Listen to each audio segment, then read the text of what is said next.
Hey guys, welcome to the channel. Today we are going to be giving you guys a 6-week update from the perspective of my 6th grader. This was something that I was like, I should probably just let them get on there and share with you guys how they're feeling about the things that they're using. I am still going to do a video though with an update just of like my opinions. I say that maybe by the end of this I won't. I'll let you guys know for sure. But this is Maggie. My name is Morgan here at the Life of Tillmans. If this is your first time, welcome. We're so glad that you're here. If you've been here before, welcome back. We started school July the 15th. We intended on starting July the 1st. I have an update video that I will link down below that just kind of tells you guys how our summer went, how the first few weeks of school went. You can check that out, and it really just ties it all together. I also have a playlist of every monthly update that I have done since I started the channel. So if you want to just like binge watch those videos, I have a playlist of those as well. But I thought we have completed 6 weeks of school already, and I want the girls to be able to share with you how they are feeling about old things, new things, schedule, sports, all of the things that have been going on, to give you their perspective. I believe that this homeschool journey is not just ours as the parents, but it is also our students' journey. And if my daughters are okay with being in front of the camera and sharing their homeschool journey, then I am perfectly fine with letting them. So, are you good? Yeah, I'm good. Okay. Are you good? I am good. Awesome. Thank you. I love you. Love you too. Okay, so here we go.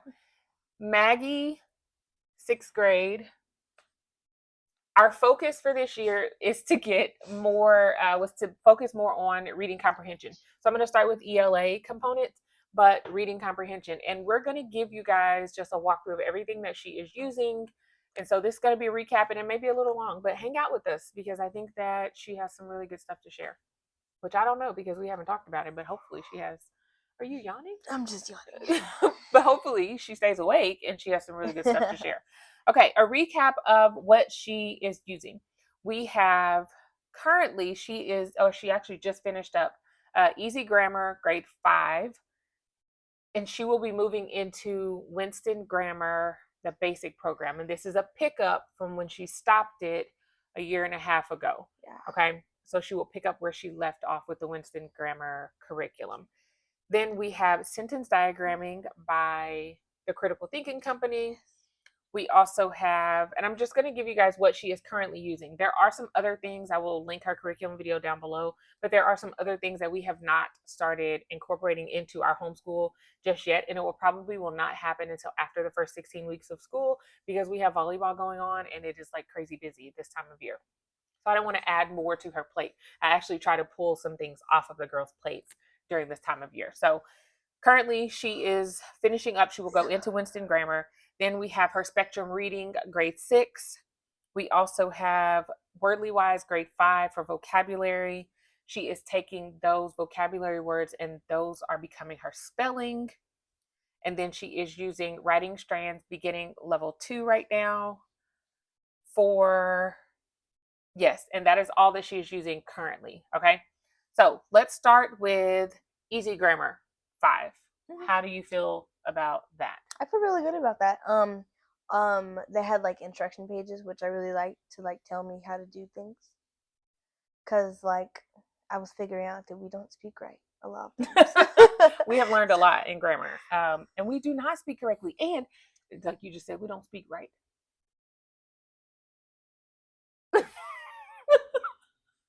We do not speak correctly according to English language and even other countries and all the things.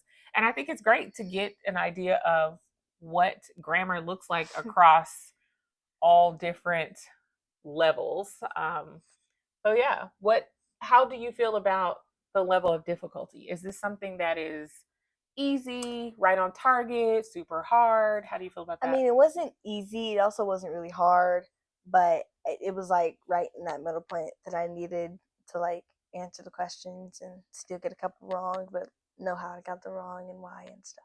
Okay. So easy grammar, it's not easy. She's not like breezing through it, but it's also not super hard. How do you feel about like the amount of time that it takes you to get it done? I mean, it doesn't take a lot of time.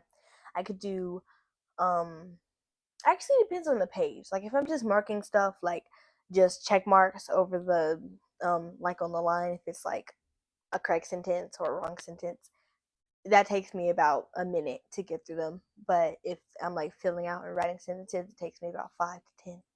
So not super time consuming. Nope. And it has there's easy grammar and then there's daily grams. And daily grams is like, I say it would be an equivalent to like your 180 days of grammar type of thing. You simply just do one page per day, and they are numbered based off of the day at the top right corner of the page. And those take about 5 to 10 minutes, and that's how long it says at the beginning of the book that it should take you per day to do a grammar exercise. Definitely as they get older, grammar is kind of like, I'm not going to say phased out, but they get more into like writing. And so I think at this stage, fifth, sixth, seventh grade stage, they focus on more of the grammar work than what they will when they get into the, eighth, ninth, and 10th grade. So grammar is good. It does not have instructions as to how many pages you're supposed to do, no schedule of any kind. And so basically, what we do is just take the amount of pages, and we know how many days we're planning on schooling for the year. We divide the number of pages by the amount of days. No, we divide the amount of days by the number of pages, and that's how many pages she has to do a day. And actually, I make those instruction page or working pages because she may have a full page of instruction where she doesn't have to work, and then she'll have pages where she actually has to do the work in them. So, are you cool with that? That's been something I'm you've been cool doing. with that. So, as I said, she's done with that, and she will be moving on to Winston grammar. Winston grammar is like sentence parsing, is what I'm going to call it, where she does all the different marks of what a noun is and all the different parts of speech. Preposition, Yes, pronoun, and then she has cards verb, and all the things with that. Okay, so that's where we are with grammar. What about sentence diagramming? That was a new thing for her this year. We had not ever done sentence diagramming within our homeschool, and we are using the Critical Thinking Company sentence diagramming book number. I think it's the beginning book, maybe book one, something like that. I don't see it right here, but it's maybe book one. I'll grab it, y'all. But how do you feel about that? Actually, it's actually really fun in my opinion, but something I don't really like about it is that the part where you have to make up the sentences can be really challenging because you have to make up sentences to fit that diagram. You can't like this. Yeah, you have to make up the sentences, write them on the line, and then put them here. Yes. So they have to like critically think.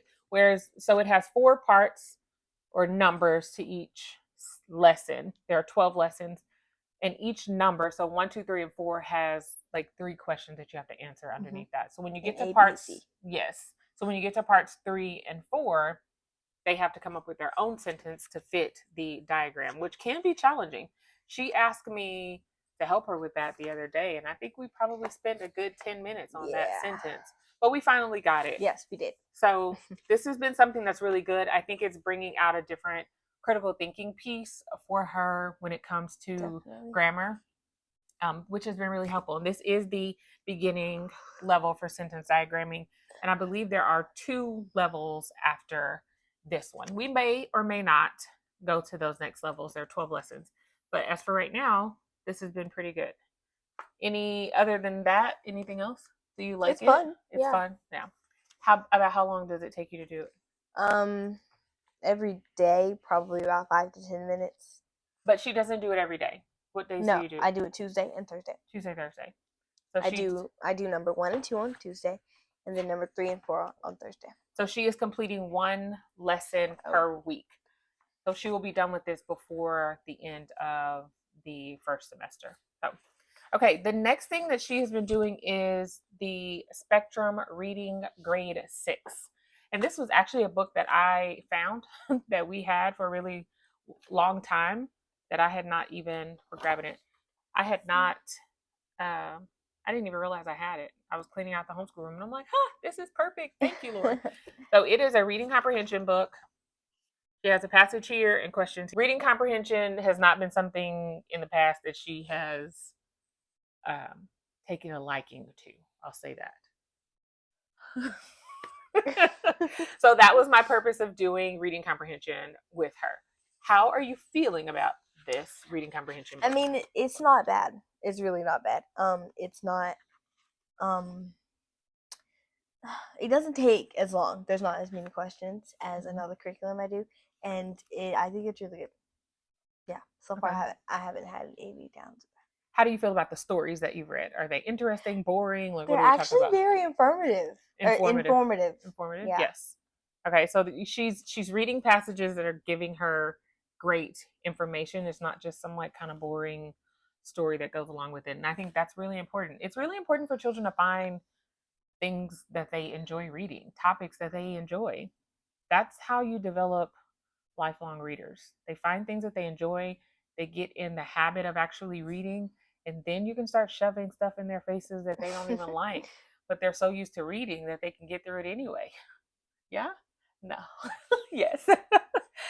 So we're not in that place, but I definitely feel like you get to high school, there's required reading for different curriculum that you have. You get to college, there's definitely required reading. And if we equip our children with the discipline, I believe, to read when they are younger, things that they enjoy, when they come across something that they don't, they already know how to read, how to comprehend, how to take that information in. And so it makes reading those topics that they may not really truly be interested in, it makes it a lot easier for them. That's my beliefs on that. So, okay. Anything else you want the people to know about Spectrum Reading Grade 6? No? Okay. The next thing on her list is vocabulary, wordly wise. I don't know if I have that to be able to grab, but maybe we have it. Here we go. This is such a convenient spot right here, y'all. This is awesome. Okay, wordly wise, grade 6, 5. She requested to do wordly wise. We actually had this for my oldest daughter like 2 years ago, and I was like, it's vocabulary. Let's go with it. So, how is wordly wise going? What is this? The second time around? Third time around? It's good. So see, for the first 3 years I've done it, I was like, oh, reading comprehension takes so long. It's so hard, but it's not. It's not.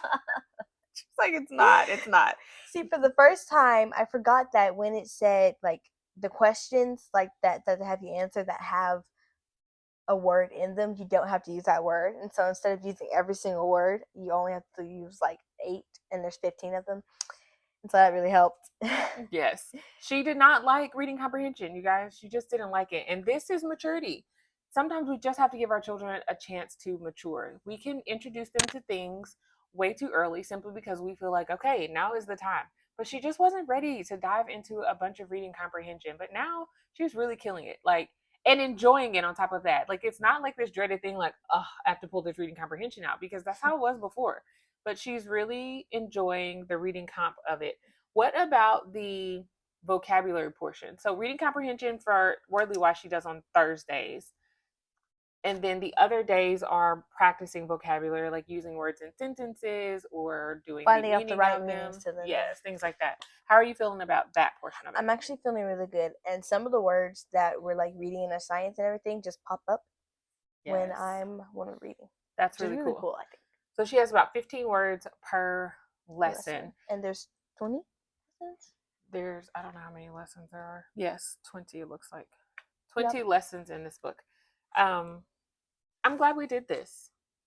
And it gives her the structure that she needs. She knows what to do each day. It's really lined out super easy for her. There are sometimes words that we take out of it because they're so easy. I don't have her do spelling on those words because they're really easy for her to spell. So we only pick 12 of the 15. And that's really because her spelling journal only has 12 lines.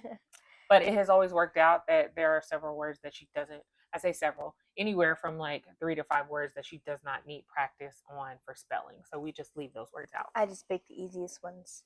That's correct. And then throw them out. The easiest ones she throws out, then she tests over the not easier ones. Okay. Yeah. All right. So we are good on that. What else are we using here, Maggie? Okay, let's talk about writing strands. Writing strands beginning level 2. We actually started this last year when she was in the 5th grade. My oldest daughter was using it as well. And my oldest daughter has since moved on to something else, but I thought we would keep Maggie in writing strands to finish up beginning level 2. Her writing, you guys, OMG, as the kids say. It has improved so much. And here we are again, and I think it's just maturity, you guys. It just takes time. Yeah. And we think, oh, our children should be writing, 5 paragraphs when they're in the 3rd grade. But that's not every child, and it doesn't have to be every child. And with maturity, like she's still shocking herself as to how much she can write when I give her a one liner, you know, and I'm like, go write about this. And she's like, okay. And she comes back and she has 2 or 3 pages full of writing. So writing strength is going, how do you think writing strength is going for I you? think it's going really well. Like the same when we did it last year, I was like, we have to write this. It's so much. And it's like a paragraph. Yeah. But now I'm kind of having to like pull you back a little bit and say, okay, it only asks for 2 paragraphs. And I just do that for the sake of time right now, but making sure that she gets all of the essentials within her paragraphs. What we are doing with writing strands, there are 18 lessons, and each lesson is a total of 2 weeks. The first week of that lesson is the writing portion. The second week of that lesson is actually a reading portion. We are not doing the reading portion of this curriculum simply because she is doing reading in other areas. I really just wanted her to focus and finish out the writing for writing strands. How do you feel? I feel really good about it. I've been doing really well, like writing and stuff. My stories are big, surprising me. You're surprising yourself with your stories.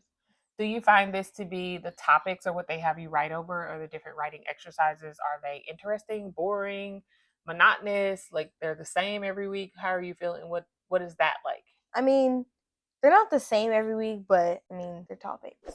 They're topics. So they Yeah. do give you topics to write about. Yeah. How do you feel about those topics? Is it anything that interests Makes me you? have to think.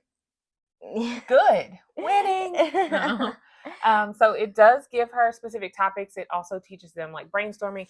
I believe right now she's kind of going through events, setting, antagonist. Like what time the events, like beginning it and Yes. So she's learning how to make lists. And then from that list, she develops sentences. From her sentences, then she develops paragraphs, which is really cool. And then she always has to evaluate her own writing by saying, this was the best sentence that I wrote this week, or this was the worst sentence. Not really worst. It says like, where did she make mistakes? And then what did she do to correct that mistake and what she learned from that mistake, which I think is really important, especially when we're talking about writing, because they need to know what mistakes they made, how to fix them, and be able to even recognize those mistakes. I have my girls read their writing out loud. And what that exposes is grammatical errors, even punctuation, because they know comma, pause, period, stop, that type of thing.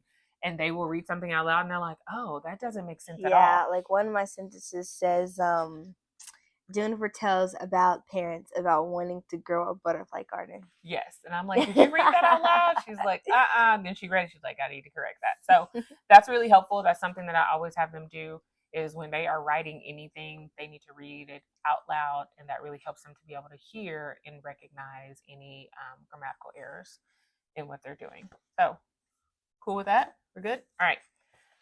I think that's all for the ELA components. She is not doing handwriting right now. She has not started IEW yet. She is not working on Inference Jones just yet, and no literature studies. So that's where we are. Okay, so for math, she is using Saxon Math 8-7, which is Saxon Math's pre-algebra course. I was looking at the test pages and they look really hard. It's too many numbers, not enough letters. No, she said too many letters. Too many letters. Not enough numbers. Welcome to Algebra, girlfriend. Okay, Maggie previously used Horizons Math, and if you know anything about Horizons Math, it is definitely an advanced math curriculum. I tested her. She tested right into 8-7. You are on like lesson 19, 20, 20. I just did test 3. So investigation 2. So I'm on lesson 21. That's the lesson 21. She's not having any problems. Although on my lessons, I've only gotten like 2 100s. So I've stayed up in like the 91s, 94s, and 97s. Oh my God, she made a 97. And I get mad. Because I've always gotten those. She does get a little upset about that, but that's awesome. I encourage them to do their best, and she strives for her best without expecting perfection, because nobody can do that. But when I say she's not having any problems, I mean there are no concept that she is not understanding, and she's enjoying it. I don't want to speak for you, but like super hands-on. Yeah. Super hands-on. Are you? See, it wasn't even as hands-on as Horizon. And you said Horizons were going to be hands-on, and it kind of wasn't. Kind of wasn't. Not as much. Not as much. No. Are you? Is there anything you regret about leaving, Horizons and going to Saxon Math? It's not colorful. I knew that. It's not colorful. Yeah, Horizons not had all the colorful. colors and all the things. Saxon Yeah. does not. You're getting 10 pages in black writing, you guys. Yeah. Or black print. Okay. Mhm. Outside of the Purple, color, a what little else? bit. I think Saxon definitely gives more instruction about the lesson instead of just a little 4x2 box of stuff. Yes, it does give more instruction. I like that Saxon 8-7 in the answer booklet, it actually shows you How to do step it. by step by step. Yeah. It's not just the answers. I love that. I love math altogether, but I definitely like that they have that ability to look and follow those steps. And I also had one of them, my oldest daughter is in Saxon 8-7 as well. But we worked out a problem. She's like, that's not how I would work that out. And I'm like, well, how would you work it out, girlfriend? And she showed me, this is what I would do. And this. And she showed me. And I said, well, we all got to the same answer and it worked. So there you go. Anything you don't like about Saxon outside of the color? Anything else? How do you feel about the warm up portion of it, the 5-minute warm up? I think it's actually really good because I can figure out how to do problems without having to take all that time to do things. And it also helps me like memorize what different parts of circles are, and because I just started that for with my investigation. Mm-hmm. And like later on in the books, it has measurements and things like that. Yep, I love the 5-minute warm up that Saxon has for them. Well, what about that problem solving problem we did the other day? Oh, Yeah, it has this fills in like different things. I'm gonna show y'all a picture of it. They only gave me like, it was like a division problem. I have to figure out all the 3 digits of the dividend, and then I have to figure out all the 3 quotients, all 3 numbers of the quotient, and all the numbers filling that in. They had the 8, which was the divisor, and then some of the letters down at the bottom. Yes, we had to fill that in. I loved it. Once she got it, though, she was like, "Oh, this is cool." Yeah, because they got keep it. Yeah. giving you things like that. But that's what I like about Saxon, the critical thinking, the problem solving aspect of it as well. I also like how they had me do mental math too, to like figure out. Yes. Like that, just recently they had me do like 5 times 24, something like this. I was like, this isn't easy to figure out, but eventually I got it. It was like the 5 times the 2 in the 24, which was 5 times 2 is 10. Oh right. Oh gosh. But yeah, yeah. And then that would be the 100, and then the 5 times the 4, which is 20, plus the 5 plus the 100 plus the 20. Wait, and the 100 plus the 20, which would be 120. So I got that. That's how I got that. Y'all, I love this. Did y'all see this? I get this all the time. Like, she's the math girl. All things math. She's like rattling off numbers. We say something in the car and she's like, all the numbers, all the things. So I love that. But she is really thriving in Saxon 8-7. I think it was a really great decision for us to switch. So we'll see how things go. Right now, she's doing 4 lessons per week. They only do math 4 days a week right now. And we'll keep doing that unless we hit a bump in the road and we need to slow down. But so far, no problem. So, okay, moving on. The next thing is Not Grass history. We are using From Adam to Us. Did you hear that? Ooh. What do you think about Not Grass? I actually think it's really it's good. It's good. It's better. I think it's better than the other history that we did, just because it tells a lot about the past, about Jesus, and not just monuments and wars and developing American stuff. But right now we're still kind of in the beginning stages, and I like that the book, it starts with Genesis, with creation, and we're going through that portion. We're actually learning about Egyptian pyramids, things like that. It's a good curriculum. I'm like, find out really well. It has vocabulary words too. We get to draw in math books. We get to answer questions in a student book. You get to write. Yeah, it gives a little bit of all things. I definitely think Not Grass can be used for a full, maybe not a full ELA, but you can definitely get in your creative writing, vocabulary, spelling, and you get your history as well, just depending on how you use it, along with geography too. So the next one is Berean Builders in the Atomic Ages for science. How are you feeling about that one? It's a lot of words to read. I have to say that. It's a lot to read. It made my head hurt, even with my glasses. But Was that the lesson that you had to do by yourself, or was that the lesson that you did with all of us? I mean, I was reading it and I was tired. But was that by yourself? That one. Well, I was reading with Brenna. Okay. I actually love Berean Builders. I think that she loves it too. I like it. It is a lot for one person to read by themselves. Like, it's not a curriculum that I would say, here, go do your science work. Like, no. Because there is quite a bit to read. But we alternate, we go through, all three of us, and we read. How do you feel about the science experiments so far? They're actually really fun, and they have this document them, so I can actually like go back and see what I did, with all the details and stuff that we did. Yes, they have to document. And I can do them again. That's correct. They have to document every science experiment. It taught them that like in the first couple of days of the lesson. They have what is it? Comprehension checks. And that lets you know that you're done with the day's work. Oh, yeah. And you have to answer those questions. Yep. They've had one test. And how did you do on the test? How do you feel like you did? Oh my gosh. I got 2 wrong. She did get 2 wrong. But I feel like do you feel like you were prepared for the test? I did. And I'm glad that they have like the review, and it said like if you ace the review, then you're going to ace the test. Yes. And I like how they have the review before the test. They're learning, she's learning how to study as well, because that's a big portion of it. Studying for the test, not just opening it up and thinking, oh, I remember this from like 7 days ago, but actually taking a day or two, really 2. I gave them 2 days this last time to actually study for the test and then take their test. Anything else? Do you feel like it's informing you? Like the information is interesting, even though it may seem like it's long if you're having to do it by yourself? Mm-hmm. Do you feel like it's more interesting than the other science curriculums that we've used in the past? Master books is what we used. Yeah. We also used Exploring Countries and Cultures, had some science in it too. Mm-hmm. How do you feel it compared to those?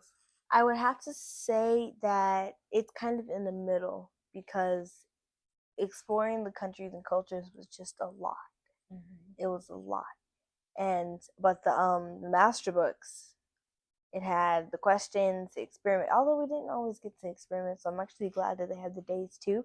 And like, if you do the experiment in the lesson, you have to still go to the comprehension check questions. And I think that's really good. Yes. It gives you the science experiment, and then you have work to read after that and explains the science experiment. Then you have your comprehension check questions for that specific day. And there have been a few days so far that we have not had an experiment, and those were the heavy reading days because there was no science experiment. If there's a science experiment, typically the day's work is shorter. So, okay, let's see what else we are using. Oh, let's talk about electives. Have you started any of your electives? So she has electives, robotics, engineering, and typing. What have you started so far? Robotics. She actually just started robotics a week and a half ago, 2 weeks ago. And she's going into competition. And so that has been great so far. She's like putting together Legos and all the things. Yeah. Let's talk about extracurriculars. So we're talking about, I know. Have I started? Have I not? Which one can you really say? I think you have started somewhat to your ability. If you guys didn't watch the last video, Maggie fractured her foot. So she has not been able to fully participate in volleyball. However, she has been a trooper and a major team player in that she has gone to every practice and every game, and she has supported her team, cheered them on, all the things. And so they have welcomed her with open arms, and she is a teammate. She is like being super supportive and having a good time and doing what she can with hopes that she can get back out there before the season is over.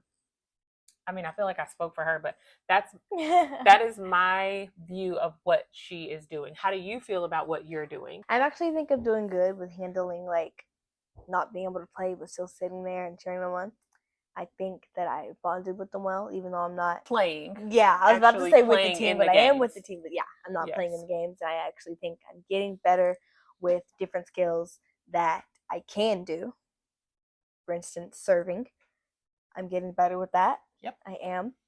And it's good. With that being said, she's just being amazing and doing amazing things. What about band? What was the decision for band this year? The decision was that I wasn't going to do it. Why did we decide mainly not to do band? Because it's busy and we missed like 4 practices of band. Because of the volleyball schedule, it kind of hindered band with the different times. Hi, Brenna. Because of the different times. And so we made the decision to not do band for the older girls this year because of their class time. However, what are we doing in place of actually going to band class? We're practicing at home. They have gotten a really good foundation in band and have done a really great job. And so we're just going to continue in the book where they left off.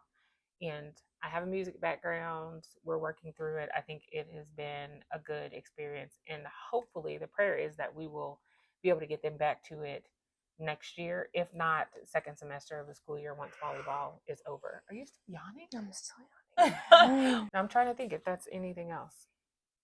All right, overall, how do you feel about just the schedule, the pace, the flow of your day, and how so far your 6th grade year of homeschool is going? It's going great. Yeah, I think I'm doing really good. Okay, now be honest with them. What? How do you really feel about it? What do you Details. mean? Give details. Like, okay, my days have been a little jumpy. I've been behind on one thing that I have to catch up the next day and keep going behind, but eventually I get caught up on the weekends. is that it? Yeah. Is that hard? Not the curriculum, like keeping track and like writing in my planner. This is like the first year I've actually done that. So it's a little hard keeping up. Yes, we do have to stay on planner. We have planner meetings to where she can stay on track with her planner. She did ask to have a planner this year. And as I said, that's something that comes with maturity. And so as her parent, I feel like it's my responsibility to just gently remind her, don't forget to write down your things in your planner. Have you done your planner today? Have you done your planner this week? And it's going well, but it just takes time. You're getting into a routine. It's something new, and that just happens. Our days are split a lot. They will work in the morning. We will then typically have volleyball, and they will come home and work in the evening into the night.